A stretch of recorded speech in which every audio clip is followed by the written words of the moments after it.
नमस्ते। योगी ज्ञानधारा चैनल में आपका हार्दिक स्वागत है।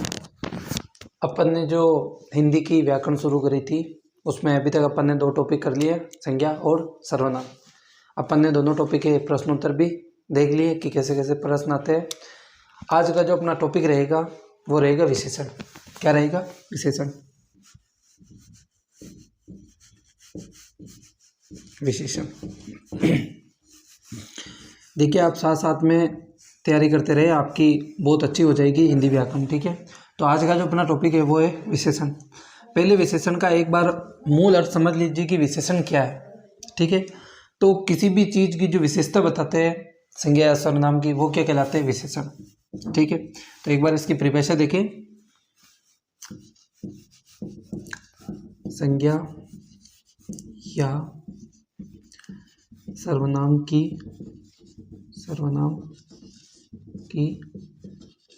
विशेषता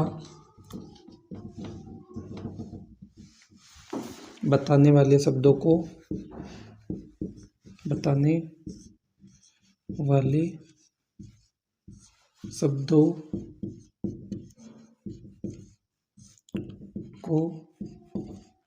विशेषण कहते हैं।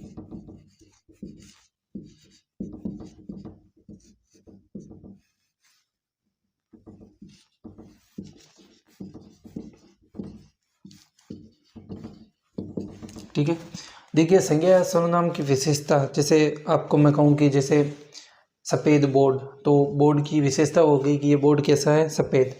तो एक बार उदाहरण देखिए, जैसे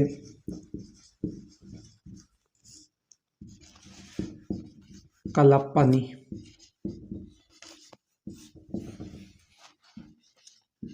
लंबा पेड़ आदि। देखिए, एक बार पहले अर्थ समझने की कोशिश करते हैं, उसके बाद अपन इसके प्रकार वगैरह जो भी होते हैं वो आगे पढ़ेंगे। जैसे पानी कैसा है, आप सोच के देखिए, एक बार इसको पूरा पढ़े। काला पानी, तो पानी की विशेषता हो गई, पानी कैसा है? काला है। ठीक है, लंबा पेड़, तो पेड़ कैसा है? लंबा है। तो ये पानी की विशेषता हो गई और ये पेड़ की विशेषता हो गई। तो जो विशेषता बताते हैं वो शब्द क्या कहलाता है? विशेषण। तो अब ये काला क्या हो गया? विशेषण। और ये लंबा क्या हो गया? विशेषण।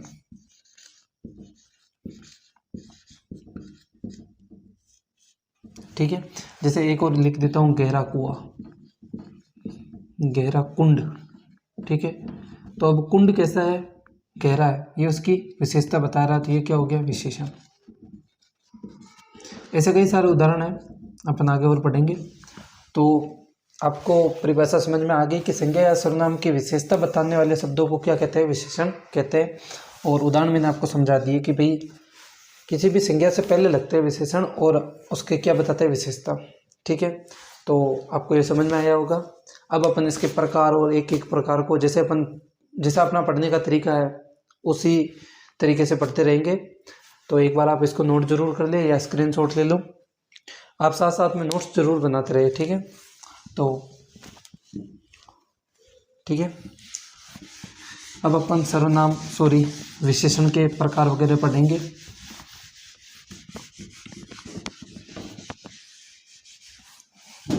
तो विशेषण के प्रकार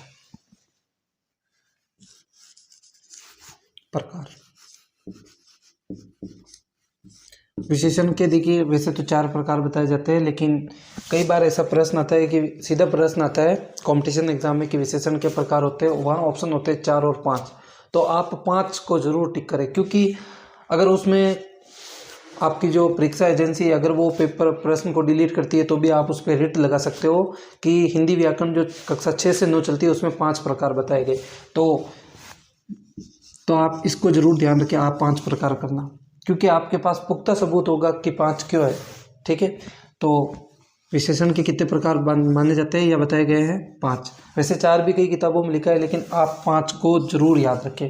ठीक है, अब ये कौन कौन से होते हैं एक बार अपन केवल इनके नाम देखते हैं और फिर एक एक करके पढ़ेंगे। ठीक है, पहला प्रकार रहता है गुणवाचक विशेषण।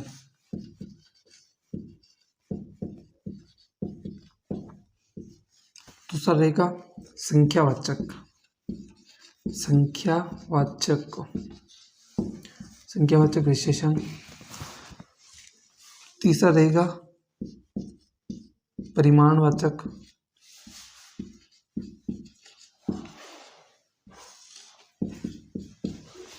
चौथा रहेगा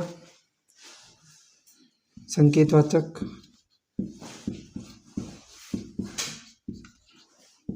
और पांचवा जो रहेगा वो रहेगा व्यक्तिवाचक। देखिए व्यक्तिवाचक संज्ञा भी होती है और व्यक्तिवाचक विशेषण भी होता है, व्यक्तिवाचक विशेषण। ठीक है, तो एक बार सर्वनाम विशेषण, देखिए बार बार नाम में समस्या हो रही है उसके लिए सॉरी।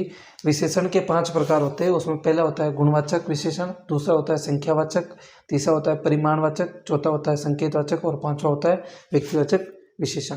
ठीक है, एक बार आप 5 नामों को नोट कर लें, उसके बाद अपन एक एक करके पढ़ेंगे कि किस प्रकार की कौन सी विशेषता है और कैसे प्रश्न पूछे जाते हैं।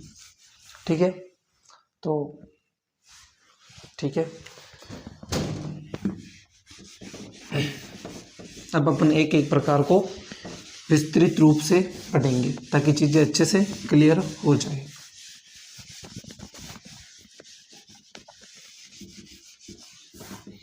पहला प्रकार पढ़ेंगे गुणवाचक विशेषण,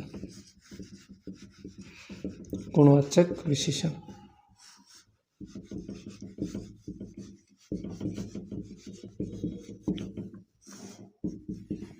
एक बार इसकी परिभाषा देख लीजिए कि विशेषण तो है लेकिन गुणवाचक विशेषण कौन सा होगा।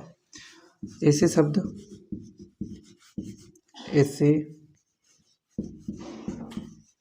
शब्द जो संज्ञा या सर्वनाम के गुण, दोष, रंग, रूप, आकार आदि का बोध कराते हैं या आदि की विशेषता बताते हैं, आदि की विशेषता बताते हैं।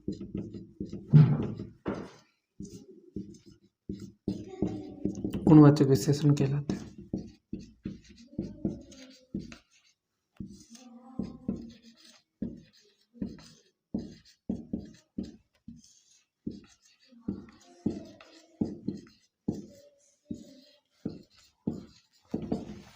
ठीक है, देखिए एक बार इसके उदाहरण देखिए आप, उदाहरण आप बाद में देखना, पहले आप इसकी जो मूलभूत संरचना है वो समझो।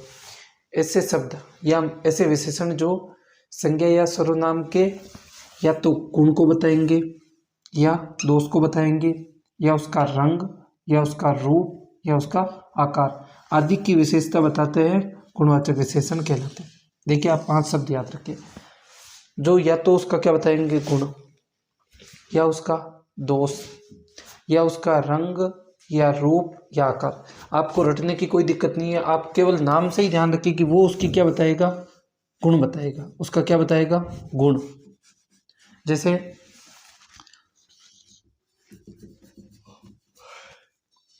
अच्छा आदमी, ठीक है। फिर है कड़वा फल, ठीक है। काला घोड़ा,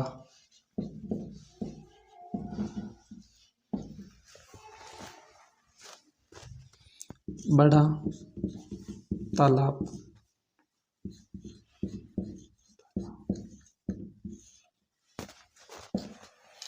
ठीक है। तो अब एक बार आप इन उदाहरणों को ढंग से देखें। पहला है अच्छा आदमी, आदमी कैसा है, अच्छा है, तो उसकी विशेषता होगी, विशेषता मतलब उसका गुण हो गया कि आदमी अच्छा है, तो ये उसका गुण हो गया, ठीक है। फिर दूसरा देखिए कड़वा फल, फल कैसा है, कड़वा है, तो उसका दोष या उसका गुण है, जैसे मीठा फल, मीठा फल। तो देखिए ये दोनों शब्दों, दोनों वाक्यों को देखिए। कड़वा फल, फल कैसा है, कड़वा है, यानी कि ये उसका दोष हो गया। मीठा फल, फल कैसा है, मीठा है, यानी उसका गुण हो गया। कुल मिलाकर ये जो शब्द है वो या तो इसका गुण या इसका दोष बता रहे। फिर अगला देखिए रंग, जैसे काला घोड़ा या सफ़ेद घोड़ा, सफ़ेद घोड़ा। तो ये जो काला शब्द है और सफ़ेद शब्द है ये घोड़े का कलर बता रहे हैं, घोड़े का रंग बता रहे हैं, तो ये रंग हो गया। फिर है आकार, जैसे बड़ा तालाब, तालाब कैसा है, बड़ा है। तो देखिए आप ज़्यादा भ्रमित ना हो, केवल इतना याद रखिए कि गुणवाचक विशेषण क्या होंगे, जो संज्ञा सर्वनाम का क्या बताएंगे, गुण। ठीक है, अब जैसे गुण बताएंगे उसमें क्या क्या आ सकता है, गुण, दोष, रंग, रूप, आकार। जैसे आदमी कैसा है, अच्छा है, तो ये उसका गुण हो गया। फल कैसा है, कड़वा है, तो ये कड़वा उसका गुण हो गया। घोड़ा कैसा है, काला है, तो ये काला उसका गुण हो गया। घोड़ा कैसा है, सफ़ेद, तो सफ़ेद उसका गुण हो गया। और फल कैसा है, मीठा, तो मीठा इस फल का गुण हो गया। और तालाब जो है बड़ा है, बड़ा तालाब, तो ये बड़ा जो शब्द है इसका क्या हो गया, गुण हो गया। तो ऐसे शब्द जो गुण, दोष, रंग, रूप, आकार आदि की विशेषता बताते हैं, क्या कहलाते हैं, गुणवाचक विशेषण। आशा करता हूँ बहुत अच्छे से समझ में आया होगा। तो एक बार आप इसको नोट जरूर करें। देखो रटने की बजाय आप समझने पे ध्यान दो। अगर एक बार समझ में आ गया ना, अगर एक बार चीज़ें ढंग से समझ में आ गई तो फिर आप कभी नहीं भूलोगे। ठीक है, तो एक बार इसका स्क्रीनशॉट ले ले ताकि अपन अगला जो प्रकार है उसको शुरू करें। ठीक है, ठीक।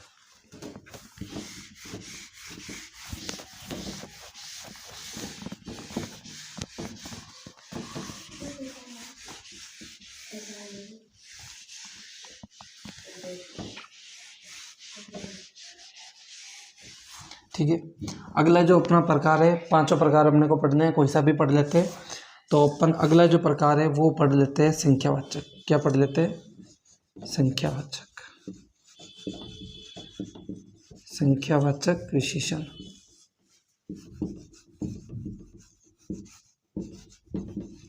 देखिए नाम से पता चल रहा है कि ये किसका बोध कराएंगे, संख्या का। आप इसमें केवल एक कीवर्ड याद रखना जो मैं बताऊं, कि ऐसे शब्द जो देखिए या तो निश्चित होगी या अनिश्चित।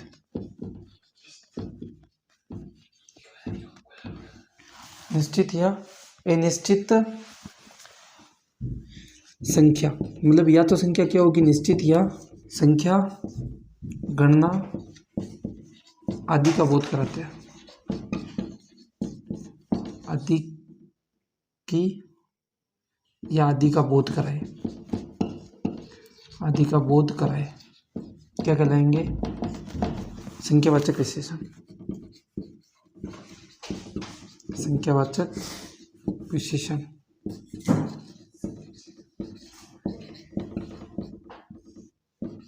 कहलाते हैं। देखिए एक बार इसकी परिभाषा को समझने का प्रयास करें। ऐसे शब्द जो देखिए या तो निश्चित या अनिश्चित संख्या होगी, यानी अपन जिनको गिन सकते हैं, गणना।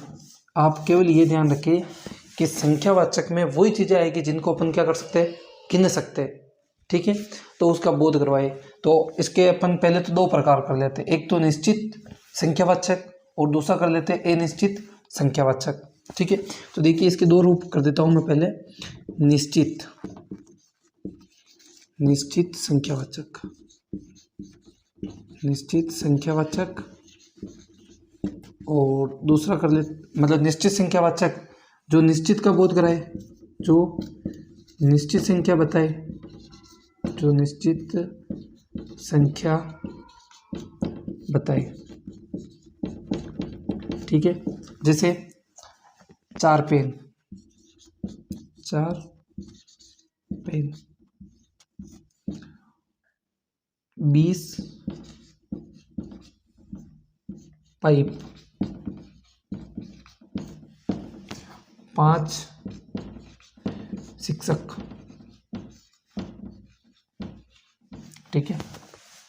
देखिए संख्यावाचक में केवल आपको ये ध्यान रखना है कि निश्चित हो चाहे अनिश्चित, अगर निश्चित है तो निश्चित संख्यावाचक, और संख्या अगर अनिश्चित है तो अनिश्चित संख्यावाचक।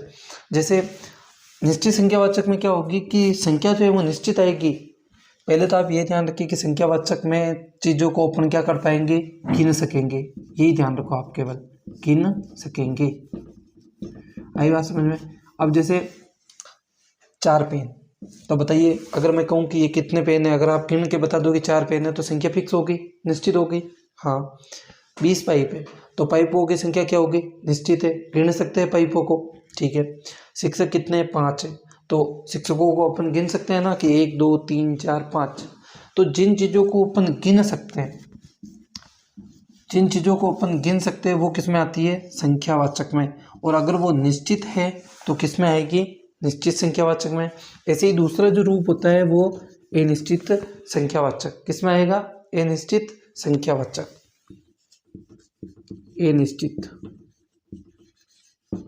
अनिश्चित संख्यावाचक।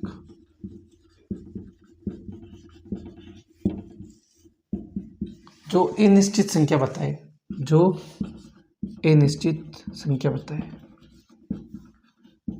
जो अनिश्चित संख्या बताए।